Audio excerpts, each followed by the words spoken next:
Everyone, my name is अभिषेक ठाकुर और आज मैं एक बहुत बहुत इंपॉर्टेंट टॉपिक के ऊपर बात करूंगा। वो होगा कि अपना रिज्यूमे कैसे बनाना है, अपना रिज्यूमे कैसे तैयार। जैसे कि आप देख रहे हैं यहाँ पे सबसे पहले लिखा हुआ है रिज्यूमे ऊपर।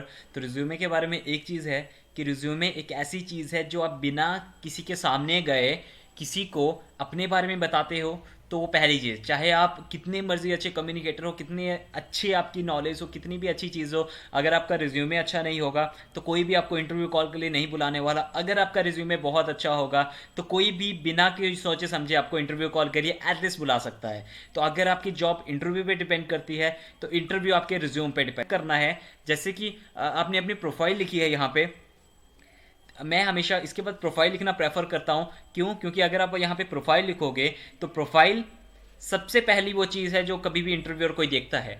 जब भी आप किसी को हायर करना चाहते हैं, जब भी कोई किसी को हायर करना चाहता है, तो सबसे पहले वो देखता है कि उसने कहाँ पे काम किया है और क्या क्या चीज़ें उसको आती है। तो प्रोफाइल का मतलब होता है कि आपने जितना भी कोई प्रैक्टिकली अभी तक इंडस्ट्री में काम किया है वो सारी चीज़ें आप इसमें लिख सकते हो, और जितने भी आपने इंपॉर्टेंट कोर्सेज किए हैं या जो कौन सी आपकी प्रोफाइल है, कौन सी पोजीशन के लिए आप काम कर सकते हो, तो वो सारी चीज़ें इसमें होती हैं। तो कभी भी आप अगर आप अपना रिज्यूमे लिखते हो तो पहले पेज पे आपकी प्रोफाइल होनी चाहिए, ताकि जो भी आपका रिज्यूमे देखे उसको ये पता लगे कि ये इंसान इन चीज़ों के लिए अप्लाई कर सकता है हमारी कंपनी में। उसके बाद जब आपने अपना प्रोफाइल लिख लिया तो आपने ये सबको बता दिया कि आपको कौन कौन सी चीज़ें हैं जिनके लिए वो हायर कर सकते हैं। लेकिन उसके बाद दूसरी चीज़ आती है कि क्या आपके पास वो क्वालिटीज़ हैं जिनके थ्रू आपको कोई हायर कर सकता है। ये है वो, दैट इज़ की क्वालिटीज़। आपके पास क्या वो क्वालिटीज़ हैं जिनके थ्रू आप बोल रहे हो कि मुझे इस पोजीशन के लिए आप लोग हायर कर सकते हो। तो जैसे कि अगर मैंने यहाँ पे लिखा है कि मैं एक सॉफ्ट स्किल ट्रेनर हूँ,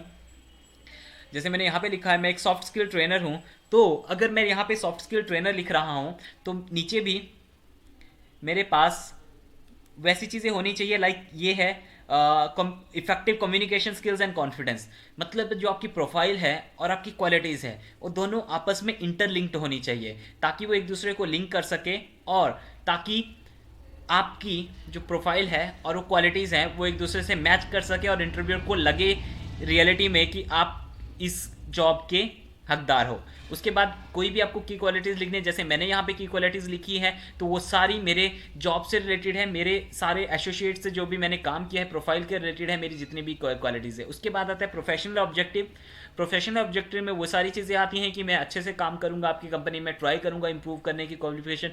ये मैक्सिमम टाइम पे हम लिखते हैं, ये थ्योरेटिकल चीज़ होती है, तो इसको प्रोफेशनल ऑब्जेक्टिव को हम कहीं से भी उठा के आराम से लिख सकते हैं, इसमें कोई दिक्कत नहीं है। उसके बाद आगे चीज़ आती है that is professional development and qualification.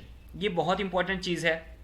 जब भी अगर किसी को पता लग गया जैसे कि आपकी प्रोफाइल क्या है, किस प्रोफाइल के लिए आपको चूज़ करना है, आपके अंदर वो क्वालिटीज़ भी हैं जिस प्रोफाइल के लिए आपको चूज़ करना है, लेकिन उसके बाद तीसरी चीज़ आती है, वो आती है प्रोफेशनल डेवलपमेंट और क्वालिफिकेशन। कि आपकी क्वालिफिकेशन क्या आपकी प्रोफाइल से मैच करती है या नहीं करती है। जैसे अगर मैं ट्रेनर हूँ, मैं पर्सनैलिटी डेवलपमेंट ट्रेनर और स्पोकन इंग्लिश ट्रेनर हूँ, तो मैंने सर्टिफाइड कोर्स किया है पर्सनालिटी डेवलपमेंट और स्पोकन इंग्लिश का, उसके बाद मैं एक ट्रेनर बना हूँ। मेरे पास वर्किंग अभी भी काम कर रहा हूँ एबी स्किल डेवलपमेंट सेंटर पे बिलासपुर, जो हिमाचल प्रदेश में है, वहाँ पे काम कर रहा हूँ। तो जो मेरी क्वालिटीज़ हैं और जो मेरी प्रोफाइल है उससे मैच होती है मेरी क्वालिफिकेशन। तो हमेशा आपको ट्राई करना है कि हम आपका रिज्यूमे एक दूसरे से लिंक्ड हो। आपकी जो क्वालिटीज़ हैं, आपकी जो प्रोफाइल है और आपकी पर्सनल डेवलपमेंट और क्वालिफिकेशन है वो कभी भी अलग नहीं होनी चाहिए। उसके अलावा मैं अपलोड करता हूँ, जैसे कि ये वीडियो अब मैंने अपलोड की है अपने चैनल पे मूव ऑन इंडियंस पे, जो मैंने यहाँ पे लिखा है हम अपने यूट्यूब चैनल पे वीडियोस अपलोड करते हैं, गेस्ट लेक्चर्स लेता हूँ, पर्सनैलिटी डेवलपमेंट वर्कशॉप्स लेता हूँ। तो ये सारी चीज़ें हैं, पर्सनालिटी डेवलपमेंट कम्युनिटी वर्कशॉप, बहुत ज़्यादा चीज़ें हैं। बीटेक मैंने ग्रेजुएट किया है, 10th और +2 जो भी मैंने किया है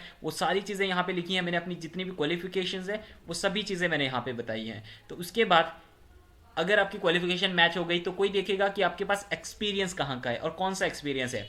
जैसे कि आप यहाँ पे देख सकते हो मेरा एक्सपीरियंस है, एक इंडस्ट्री में एक्सपीरियंस है। उसके बाद अभी मैं soft skill trainer, as a soft skill trainer काम कर रहा हूँ एवी स्किल डेवलपमेंट सेंटर पे। तो मेरा एक्सपीरियंस, प्रोफेशनल एक्सपीरियंस, मेरा पर्सनल डेवलपमेंट और क्वालिफिकेशन, मेरी प्रोफाइल एंड मेरी क्वालिटी सारी एक दूसरे से मैच कर रही है, तो बहुत ज़्यादा चांसेस है कि कोई इंटरव्यू कॉल के लिए।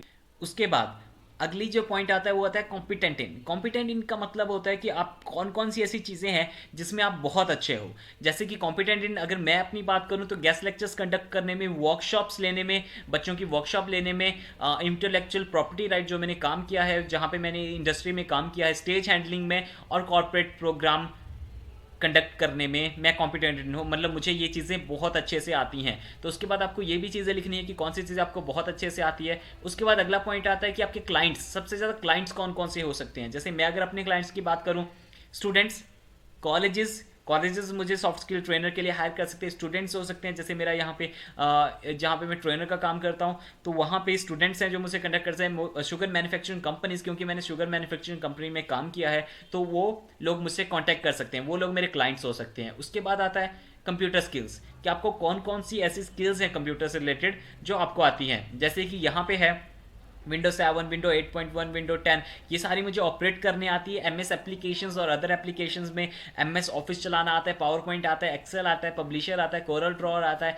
तो ये सारी चीज़ें हैं जो मुझे आती हैं, तो मैं वो कंप्यूटर स्किल्स में लिख सकता हूँ। और इंटरनेट की अच्छी खासी नॉलेज है, तो इंटरनेट के बारे में मैंने लिखा है extensive knowledge of internet, internet की बहुत अच्छी नॉलेज है। उसके बाद आगे आता है हमारी लैंग्वेज फ्लुएंसी, कि आपकी लैंग्वेज की फ्लुएंसी कितनी है। वो लिखा है यहाँ पे English fluency in speaking and writing, English की फ्लुएंसी है स्पीकिंग और राइटिंग में, आप लिसनिंग में इसमें ऐड कर सकते हो अगर आप चाहो। हिंदी की फ्लुएंसी है स्पीकिंग और राइटिंग में, हिंदी भी मैं बहुत अच्छे से लिख सकता हूँ और बोल सकता हूँ। और उसके बाद आता है हमारे personal information. Personal information starting में भी आपका कॉन्टैक्ट नंबर और ईमेल एड्रेस पक्का होना चाहिए, क्योंकि अगर आपसे कोई कॉन्टैक्ट करना चाहे आपकी प्रोफाइल को देख के, तो वो स्टार्टिंग में कर सकता है। यहाँ पे पर्सनल इन्फॉर्मेशन में आपको date of birth, place of birth, nationality कौन सी है, मैरिटल स्टेटस कौन सा है, सिंगल है या फिर मैरिड हो आप, वो सारी चीज़ें यहाँ पे लिखनी होती है। उसके बाद आते हैं रेफरेंसेस। रेफरेंसेस का मतलब होता है कि आपने जहाँ पे भी काम किया है या जहाँ से आप पढ़े हो, वहाँ का कोई टीचर या फिर वहाँ का कोई एम्प्लॉय जो आपका बॉस था या कोई भी था, उनके आप कॉन्टैक्ट नंबर दे सकते हो, ताकि कोई वेरिफिकेशन करने के लिए उनको कॉल कर सके कि जो भी चीज़ें मैंने यहाँ पे लिखी हैं, क्या मैंने असली में वहाँ पे काम किया है, कि हमने रियल में वहाँ पे काम किया है, या फिर सिर्फ मैंने ऐसे लिखा है। तो कोई भी कंपनी इसको चेक कर सकती है। तो मैंने कॉन्टैक्ट नंबर और नाम और डेजिग्नेशन सब कुछ यहाँ पे लिखा हुआ है। उसके बाद आता है डिक्लेरेशन। डिक्लेरेशन का मतलब होता है कि आप डिक्लेयर कीजिए जो भी आपने नॉलेज दी है, जो भी आपने चीज़ें बताई हैं, वो सब कुछ सही है इस रिज्यूमे में। तो मैंने यहाँ पे डिक्लेरेशन पे अभिषेक ठाकुर नाम है और साइन करते हैं जब भी हम किसी को देते हैं रिज्यूमे।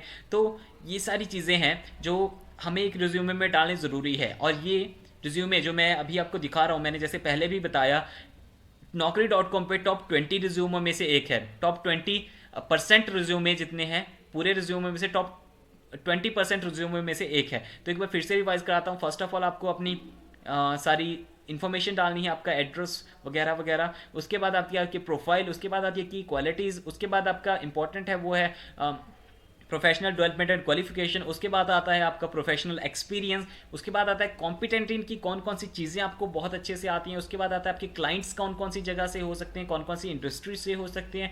उसके बाद आपके पास आएगी कंप्यूटर स्किल्स। उसके बाद आएगी आपके पास लैंग्वेज की फ्लुएंसी। उसके बाद आएगी पर्सनल इन्फॉर्मेशन। उसके बाद रेफरेंसेज, और एट द एंड आपको डिक्लेरेशन देना है कि जो भी मैंने नॉलेज दी है वो बिल्कुल सही है। मैं आशा करता हूँ कि ये सारी नॉलेज जो मैंने यहाँ पे आपको प्रोवाइड की रिज्यूमे के बारे में, वो आपके लिए हेल्पफुल होगी और आपका रिज्यूमे भी बहुत अच्छा, इन सभी मेरी जो मैंने यहाँ पे टिप्स दी हैं उनसे आपका बहुत अच्छा रिज्यूमे जाएगा। और रिज्यूमे के बाद अगर आपको सिलेक्ट होते हो इंटरव्यू के लिए, तो आप मेरी एक वीडियो देख सकते हो। मेरे पास 3 या 4 वीडियोस अपलोडेड होंगी यूट्यूब पे अभी, जिनके लिंक मैं डिस्क्रिप्शन में दे दूंगा। वहाँ पे जाके देख सकते हो कि कैसे और कौन कौन सी इंटरव्यू की चीज़ें हैं जो आपसे पूछ सकते हैं इंटरव्यू में। सो थैंक्स अ लॉट, आपने इतनी देर इस वीडियो को सुना। Thank you.